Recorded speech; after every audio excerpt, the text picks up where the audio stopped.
Sogestare yo mu Kayanza iheraniye abarimyi b'ikawa miliyoni zishika amajana 859 n'ibihumbi amajana 569 n'amajana 820.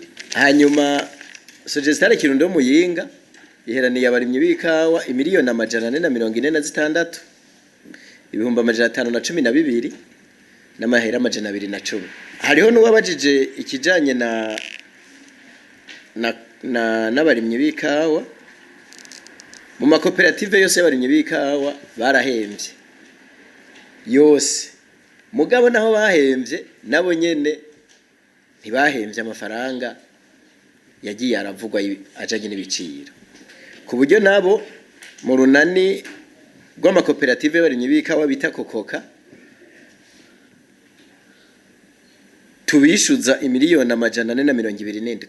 Muhava muvuga muti kubera iki mubishuza muri Senake? Nurunani twashizeho rudandaza ikawa mugabo gwigenga rujanye n'amakoperative. Twebwe nka Senake muri mawisangi tuvugira abarimyi b'ikawa bose.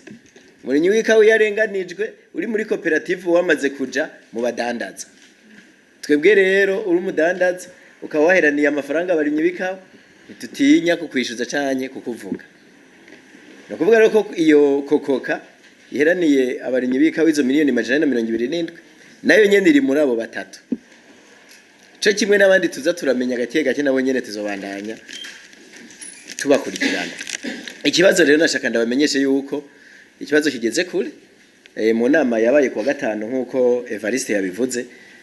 Mu nama yabaye kwa gatano ngaha nyene Entere Cafe niyo ariko iraduhuza n'ubundi twari twayitatse ati hamagara abo bantu baheraniye abarimyi b'ikawa ntitwinjire mu irindi sekeza y'undi mwaka kandi batarahemba bari. Ikibazo rero twatoyemwo yuko hari twogisunikira muri leta muri Arufiki, ariko nabamenyesha yuko Senake muri mawisangi maze kugera kure kuko tumaze kugishikiriza umushikiranganje w'uburimyi n'ubworozi tukagishikiriza na nyene icubahiro umukuru w'igihugu cacu. Turamaze kubimubwira mugaba tubwira ati tora umuti munyandikire inyishu yanyuma. Ubu rero ikibazo cyabo barimyi b'ikawa no bahumuritse ntibazoheba amafaranga yabo. Abo badandaza ntibazoshobora kugumana ayo mafaranga yabo. Leta izodufasha hafatwa ingingo mugaba amaherezo barimyi b'ikawa bazohembwa.